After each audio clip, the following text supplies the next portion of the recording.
Sup chooms, how y'all living? Hope everything is Nova and you're all having a preem week. So, you chooms obviously don't need me to tell you that the hair loss industry is one of the biggest scam industries to have ever existed. Navigating the internet for quality hair loss information can feel like a jungle sometimes. There's dangerous misinformation about hair loss and scam products and programs around every crevice you see. That is why our mission here at the Haircafe Institute of Scientific Research at Karemorin is to show people what the actual scientific consensus is by breaking down and presenting data in an understandable manner. This is the best way for aspiring hair loss switchers to learn how to defeat the slaphead curse once and for all. That means being able to identify what works, what doesn't work, and what is just a flat-out scam.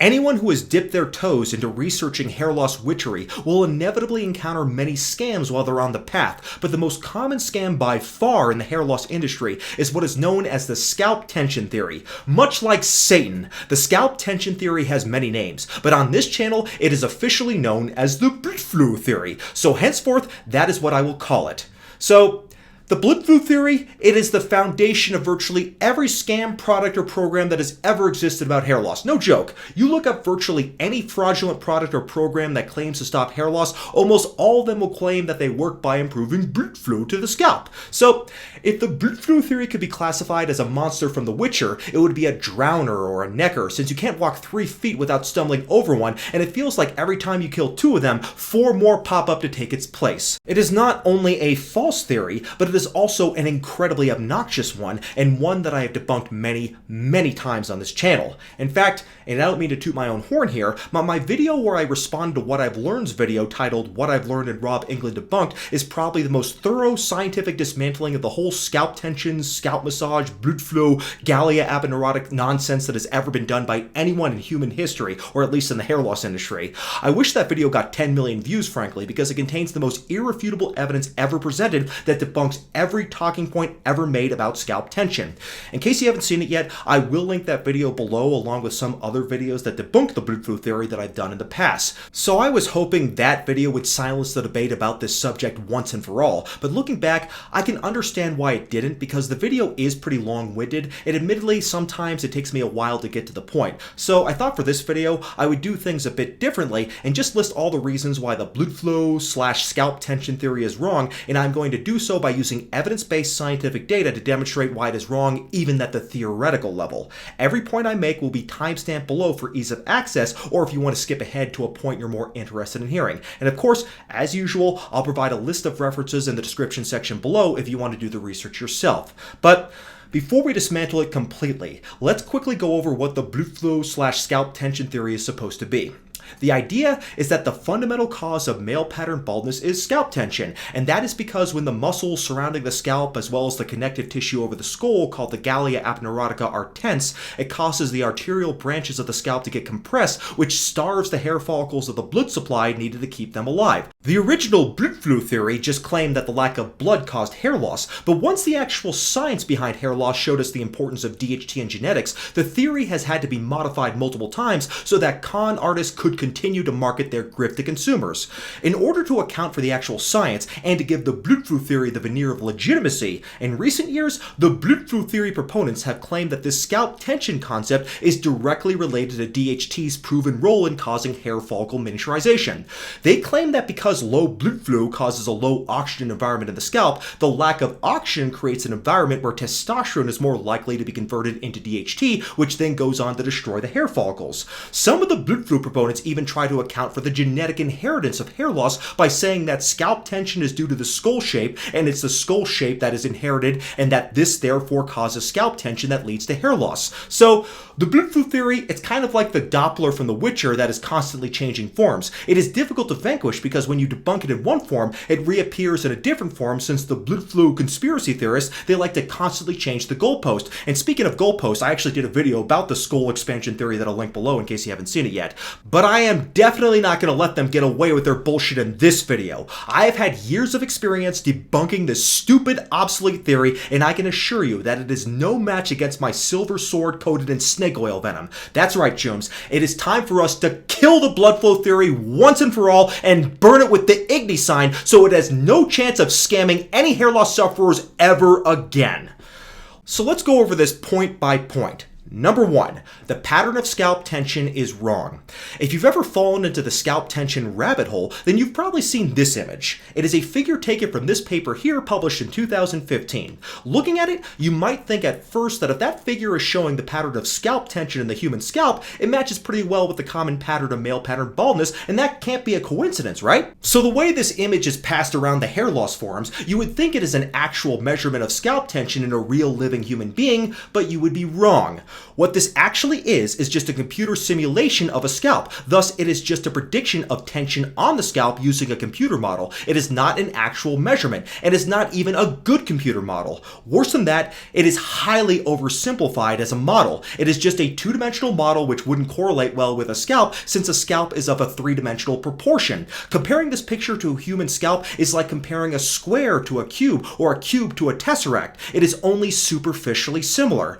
This computer-generated image here doesn't actually show any scalp tension. It is just a predictor based on a lot of assumptions, and it isn't validated by any actual measurements in humans. Also, even if this diagram was truly a diagram of scalp tension, it doesn't account for the fact that androgenic alopecia doesn't always progress in this typical Norwood pattern. There are people who have androgenic alopecia who have diffuse thinning, or even retrograde alopecia where they will lose their hair first in the areas which, according to this diagram, have the lowest amount of scalp tension, which wouldn't make any sense if scalp tension were a causative factor in causing hair loss, and that's even assuming this diagram is accurate at all, which is far from verified. Another problem with this model is that the pattern of scalp tension is expected to be the same in all men, specifically men with balding and men with completely normal hair. The authors of the study actually point this out. They say, quote, "Probably the mechanical variable is not too different among all men. It is unlikely that the mechanical variable can trigger the early development of baldness itself," unquote. So really, this pattern doesn't explain anything about the mechanism of balding. It has to be due to other factors like the effects of DHT in the hair follicle, which are genetically programmed to miniaturize and die out. Furthermore, we know for a fact that where a hair follicle is located on the scalp has nothing to do with how fast it miniaturizes. We know this because of research done by Dr. Orentreich in the 1950s, who is the doctor who performed the world's very first hair transplant.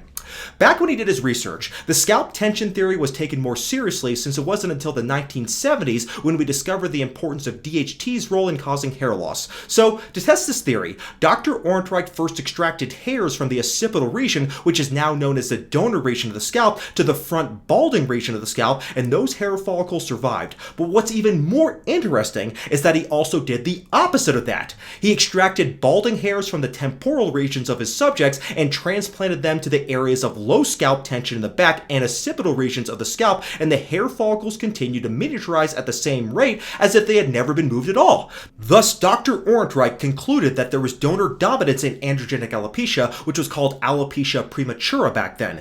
Based on this finding, he was able to conclude that, quote, "The pathogenesis of common male baldness is inherent in each individual hair follicle. Probably each individual follicle is genetically predisposed to respond or not to respond to androgenic and/or other influences that inhibit its growth," unquote.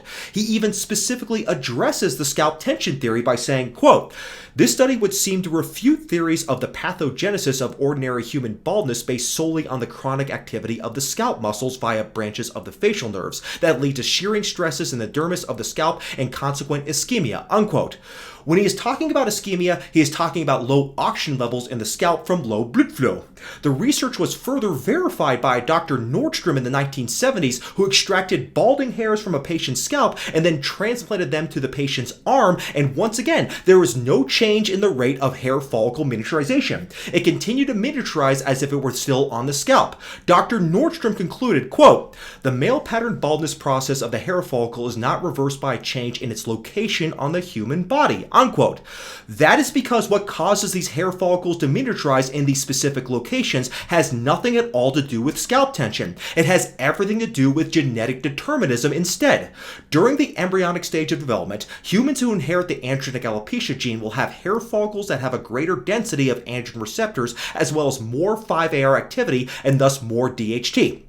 The hair follicles with the most androgen receptors and 5-AR activity will for most people be located on the temporal region as well as the crown of the scalp, which is why most people will start losing hairs in those areas first. As I explained earlier though, there are exceptions to this pattern, which is why some people with androgenic alopecia will lose hair first in areas that supposedly have less scalp tension, as we see in people who have diffuse thinning or retrograde alopecia. Now, a common counterpoint you hear from scalp tension conspiracy theorists is that genetic determinism can't be everything because hair transplants can miniaturize over time too. What these dorks are forgetting though is that in men with androgenic alopecia, the donor hair is not immune to DHT. It is just more resistant to DHT than hair on the top of the scalp.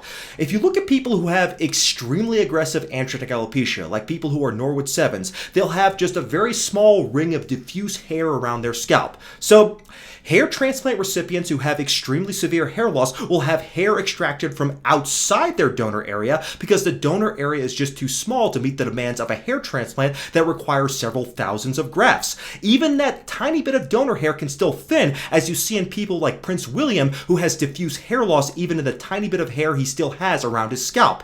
That is why doctors will still prescribe finasteride to hair transplant patients, because having a hair transplant will not prevent non-donor hair from falling out, and since even donor hair isn't completely immune to DHT, not using finasteride can still cause donor hair to fall out. Of course, I went over all this in much greater detail in another video titled Why Hair Transplants Last Forever, and I'll link that video below, but I just wanted to summarize that point before moving on. Number 2. The anatomy of the scalp blood vessels wouldn't be affected by scalp tension even if it did exist. Out of all the points I have ever made in previous videos, this one is probably the most damning of all to the blood flow theory proponents, because it shows that even if scalp tension was occurring, it wouldn't make any difference for hair loss whatsoever, because anatomically, the scalp vascular networks are not obstructed by any human tissue. If you look at any human anatomy chart that examines the blood vessels responsible for delivering blood to the scalp and the hair follicles, you will see that the blood vessels lie above the scalp muscles and gallia aponeurotica.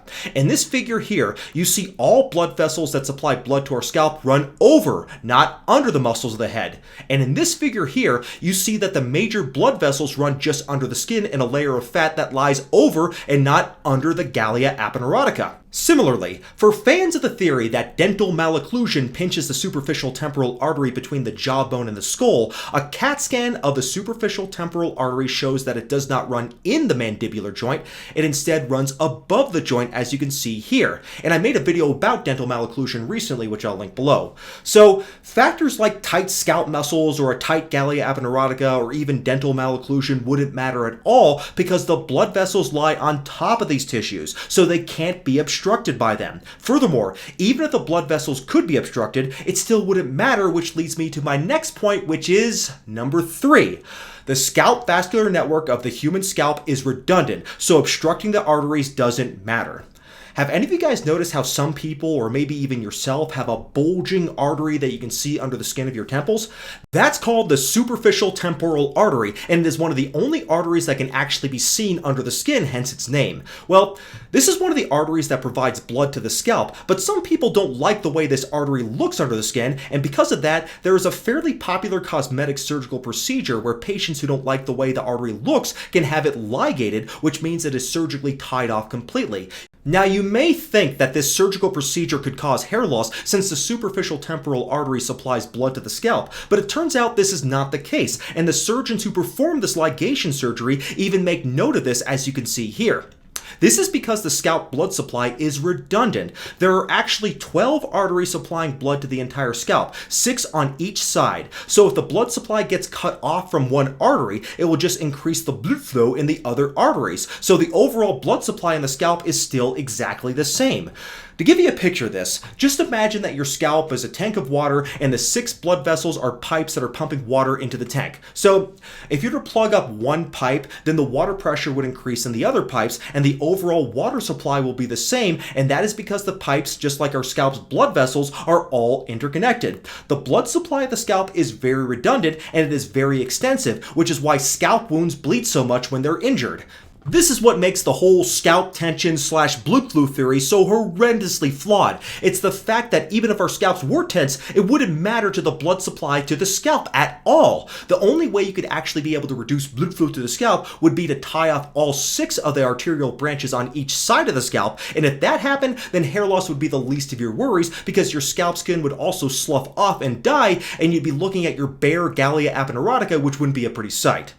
Number 4. If scalp tension caused hair loss, then FUT hair transplants would also cause hair loss. So, for those of you who don't know what an FUT hair transplant is, it is basically the uglier, more brutal form of hair transplantation surgery that is usually used for larger procedures since it is cheaper than the FUE method, which extracts hair follicles individually and charges per hair follicle. The reason why I say it is brutal and uglier than an FUE is because the FUT surgery requires more recovery time post-op, since the way the surgery is performed is that the surgeon will literally remove a sizable strip of meat from the donor region of the scalp and then harvest the hair follicles from that strip of flesh in order to utilize the hairs for hair transplantation surgery. Since surgeons will literally remove a strip of flesh that can be a couple of centimeters wide as well as 30 centimeters long, that means that in order to close the wound, the skin has to be sewn tightly back together with stitches, which means the skin would be pulled together even tighter than it already is. So, if the scalp tension theory were true, then we'd see evidence by now that FUT surgery accelerates hair loss. It is the oldest form of hair transplantation surgery after all. However, there is no published evidence that FUT transplants cause accelerated hair loss in the donor region compared to FUE transplants, which do not involve the creation of a large scar. Some people may argue this by saying that hair transplants actually do miniaturize, but that is something I already addressed in point number 1, and it is just due to the continued progression of androgenetic alopecia in the donor area. Number 5.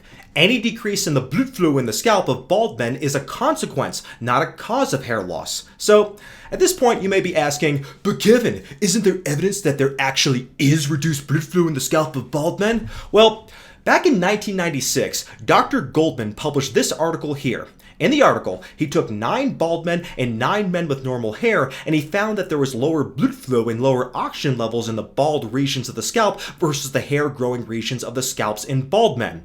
Dr. Goldman speculated that low oxygen levels in the balding areas inhibited aromatase so that more testosterone was converted into DHT. However, people who read this paper treat this as a proven fact that low oxygen increases DHT. The reality is that this was just speculation and has never been proven. As a matter of fact, the weight of evidence shows that decreased blood flow in balding scalps has been shown to be a consequence and not a cause of hair loss.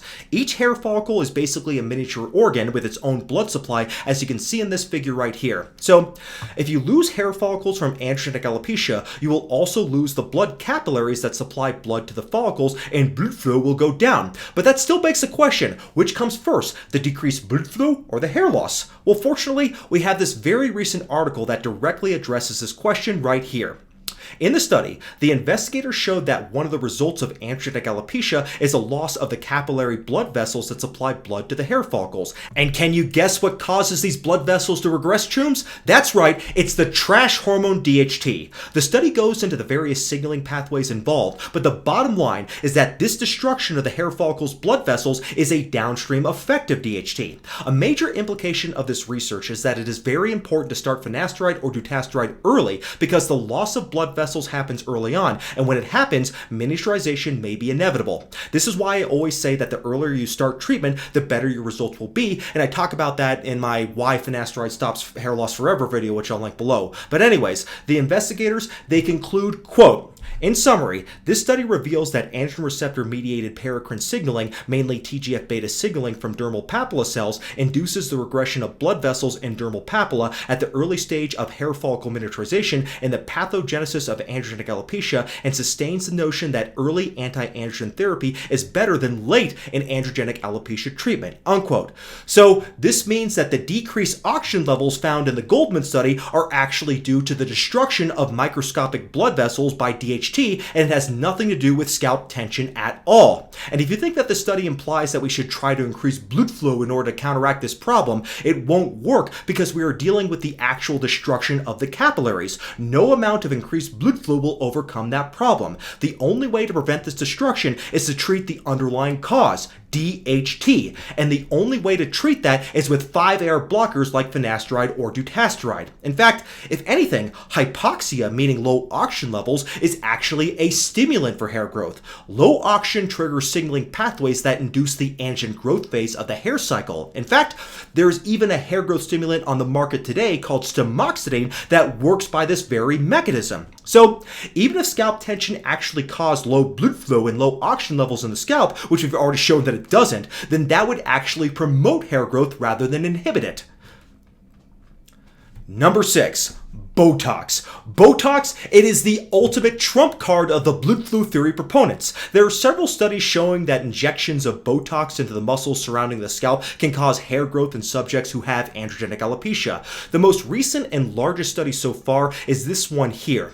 In this study, 63 subjects with androgenic alopecia received either Botox injections or Botox injections plus finasteride. Hair counts improved in both groups over 12 months, with slightly better improvement in the combined Botox plus finasteride group versus Botox alone. These subjects received a lot of Botox. There were 30 injection sites in each subject, including the frontal muscle, temporal muscle, periauricular muscle, and occipital muscle. The subjects got Botox injections every 3 months. So everyone knows that Botox relaxes muscles. So is this the final proof of the scalp tension theory? Not so fast, chooms. In this article here, 18 men received Botox injections, not into the muscle, but directly into the scalp. This was an intradermal injection, not an intramuscular injection. And yet, these men also got hair growth from Botox. Not only that, the study found that Botox decreased TGF-beta1, which is a negative growth factor induced by DHT in the hair follicles. So Botox in this study caused hair growth by biochemical mechanisms that have nothing at all to do with muscle relaxation. So I'm sure someone is saying right now, but Kevin, that was an intradermal injection, not intramuscular injection, so why does this study matter if we're talking about scalp tension? Well, it matters for 2 reasons. One is that it has been shown that Botox can cause hair growth by a mechanism that has nothing to do with muscle relaxation. The other reason is that there is no reason to believe that 30 injections of Botox into muscles just stays in those muscles and never reaches the scalp. Drugs diffuse from the muscles into the skin, and the drug hangs around for a long time, which is why you don't need to get a Botox injection every day to combat wrinkles. So it is extremely naive to think that these intramuscular injections right next to the hairline don't actually have any direct effect on the hair follicles. Bottom line is that the Botox data does not show that scalp tension has anything to do with hair loss. Number 7, scalp massages don't even improve blood flow to the scalp to begin with. So we've already been over in part 5 why increased blood flow doesn't actually promote hair growth, and we've also explained in part 2 and part 3 why blood flow isn't even restricted to begin with. But even if scalp tension and low blood flow caused hair loss, scalp massages wouldn't work because massages don't actually increase blood flow. Blood flow, it can be measured using an instrument called a Doppler ultrasound, and this instrument was used in this study here to assess changes in blood flow with forearm and leg massage. Regardless of the technique used or the size of the muscle, massage had no effect on arterial blood flow as shown in this figure here. This was true whether you massage the small muscles of the forearm or the large muscles of the leg. So the research suggests that even if scalp tension inhibited blood flow and caused hair loss, which it doesn't, scalp massage wouldn't work anyways and would be a complete waste of time. Number 8. The Bludflow theory was debunked already, over 100 years ago in fact. Back when we were still fighting World War I, the Bludflow theory was a major theory for hair loss, and just like today, scammers took advantage of people who were desperate to save their hair. In those days, all men wore hats, and it was thought that the tight headbands of these hats caused constrictions of blood flow, and that this was the cause of hair loss. However, a pioneer of hair loss research named Dorothy Osborn back in 1916 published this landmark study that not only showed that hair loss had nothing to do with blood flow, but she also for the very first time showed that it was an inherited disease. She found that the pattern of hair loss did not match the location of the hat bands. She also showed that hair loss is a genetic trait. Fast forward to today, and we now have the advantage of molecular genetics and molecular biology to work out the mechanism of androgenic alopecia, and we now know that the central mechanism is indeed androgenic. Androgenic alopecia is caused by the trash hormone DHT, but even over 100 years ago, Dorothy Osborn knew that the Bludflow theory was utter bullshit. Number 9, bonus track. Minoxidil is a vasodilator, but that's not how it works for hair loss. Okay, So that pretty much sums up why scalp tension and Bludflow have nothing to do with hair loss, but literally every time I have ever made a video about the Bludflow theory, I always inevitably get at least a few comments from people who say things like, "But Kevin, what about Minoxidil? It works to grow hair and improves blood flow. It is a vasodilator, so that proves the Bludflow theory is real, so haha." Okay. Minoxidil is a vasodilator, but look at this list of vasodilators. There are 34 vasodilators on this list. Can you guess how many of these 34 vasodilators work as hair growth stimulants? It's exactly one, Minoxidil. None of the others do anything whatsoever for hair growth. If improving blood flow caused hair growth, every single one of these drugs would cause hair growth because, like Minoxidil, they are all vasodilators. When Minoxidil was developed as a blood pressure medication, it came as a complete surprise that one of its side effects was hair growth because no other vasodilators caused hair growth. The reason Minoxidil causes hair growth has nothing at all to do with its effects on blood flow. The actual reason Minoxidil works is unknown, but most researchers feel it works by opening a specific potassium ion channel and that this is what stimulates hair growth. So the effect is a biochemical effect on the hair follicle, not an increase in blood flow. So I think that about does it. I'm sure this video won't actually convince the most extreme Bludflow fanatics because their views are unalterable and this is more like a culture war battle for them at this point. But I still nevertheless hope this summary lays to rest once and for all the scalp tension nonsense, and that this video will be a good reference for you when scammers try to convince you that scalp massages or any other gimmick designed to improve blood flow to the scalp is the answer to all of your hair growth prayers. So with that, I'm going to go ahead and close shop for today, and I'll see you all next time, my fellow hair loss witchers. God bless.